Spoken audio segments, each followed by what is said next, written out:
Welcome back, hard money enthusiasts. This is Hard Money Dispatch for the week of October 6th, 2025. Today, we've got things like Bitcoin recently hit a new all-time high above 125,000, although now it's correcting somewhat back down to about 116,000. Exchange balances are at a 5-year low. That's a bullish indicator. Today echoes 2020 in some ways. We're going to look at the comments of Paul Tudor Jones and the actions of Michael Saylor back then contrasted to now. Institutions are all in. Saylor holds 640,000 Bitcoin through MicroStrategy, and the top 100 Bitcoin treasury companies hold over 1.04 million Bitcoin collectively. And the hard money thesis is still in play. It's very simple. Scarce, desirable assets will continue to appreciate all the way to $1 million Bitcoin and beyond. So to start things off, Uptober looks very promising this year. As mentioned, there was just a new all-time high in the very first week of October. And so this trend will probably continue throughout the rest of this year, maybe even into early next year, in my opinion. And that should come as no surprise, given that the fourth quarter of the post-halving year has always historically been the most explosive period for Bitcoin's price. And I wrote an article about the halving in March of 2024 for finance magnates. I'll link to that in the description of this video and this podcast. And an even more important thing than any price action or historical cycle action is that the balance of Bitcoin on exchanges has dropped to a 5-year low. And that's a good thing because it indicates that people are not looking to sell anytime soon. They're taking coins into long-term storage because they anticipate further price increases. Now, before moving on, sometimes it can be helpful to look at the past to provide a better picture of where we're at today. So let's just go back in time for a sec and think about where all this was 5 years ago. During the summer of 2020, when Bitcoin was about 9,000 US dollars, two of the biggest news stories, in my view at least, to ever happen in the space up until then came out. First was that MicroStrategy, a publicly traded business intelligence company, was going to start buying Bitcoin, adding it to its balance sheet.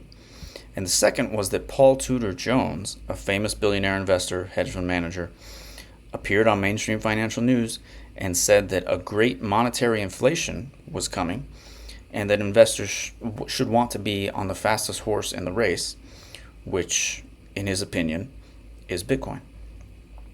And he announced he was going to allocate about 1 to 2% of his portfolio to Bitcoin. I'm pretty sure he's increased that ever since to 4 or 5%, but I could be wrong. Fact check me there. And at the time, this seemed like a great validation for the thesis that a lot of people had been trying to shout from the rooftops for many years before that Bitcoin was an unbelievable once-in-a-generation, maybe once-in-a-century opportunity to preserve purchasing power amidst the inflationary policies of central banks. Of course, it became a lot clearer. It was a lot easier to see this in 2020 when the U.S. government started creating trillions of dollars out of thin air. And that was about the time that then CEO of MicroStrategy, Michael Saylor, who actually denied Bitcoin's utility years before. There's a famous tweet from 2013, him saying Bitcoin was likely to fail. He didn't see the value in it, something to that effect. To then just 7 years later in 2020 saying that his company was sitting on a melting ice cube, and that ice cube was cash that was constantly losing value. And when he saw 40% of the money supply just created in 1 year, he realized he had to do something, and that converting cash to Bitcoin was the only hope his company had to survive. In fact, he even started a website called hope.com, claiming that Bitcoin is hope for 8 billion people who previously had no way to escape the theft of their labor through inflation. And he's also said it gives property rights to 8 billion people, and hope.com is a great site. I highly recommend it. So going back to the present, in October 2025, here we are 5 years later. Now Saylor's accumulated 640,000 Bitcoin, which is well over 2% of the total supply, even if you don't account for all the coins that have been lost. And this has sparked a gold rush of sorts among a long and growing list of what's now called Bitcoin treasury companies. The top 100 of them hold over 1 million Bitcoin. And also, similar to 2020, Paul Tudor Jones again appeared on CNBC saying that the current bull market still has room to run. Here's a quote from Cointelegraph. They say, billionaire investor Paul Tudor Jones said U.S. financial markets are far from a bubble and points to the U.S. government's growing fiscal crisis as a catalyst for risk-on assets, including Bitcoin. Tudor's main thesis relies on loose monetary policies, retail flows, and speculation.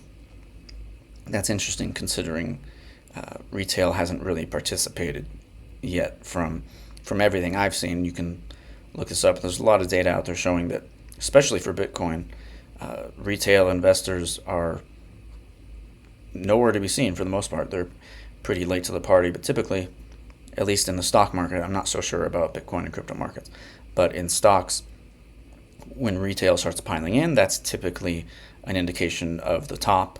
And I believe that was one of the things Paul Tudor Jones said, was that he doesn't think we're at a top yet because, among other reasons, retail hasn't gotten in yet. So, to summarize all this, it's a simple strategy. Buying things that are scarce and desirable should be profitable, because in a world of rising uncertainty and escalating money printing, it's 2 + 2 type of equation. JP Morgan even came out and gave a term to this trade. They call it the debasement trade now, giving even more credibility to this mindset, this ideology. And it's funny because there's a whole community of people who have been on this, had the same idea for over a decade now. And it's just about supply and demand. That's all it comes down to. An infinite and growing amount of fiat currency units, dollars, euros, yen, and so on, continue to chase a shrinking amount of Bitcoin, gold, and to some extent related stocks like gold miners, Bitcoin miners.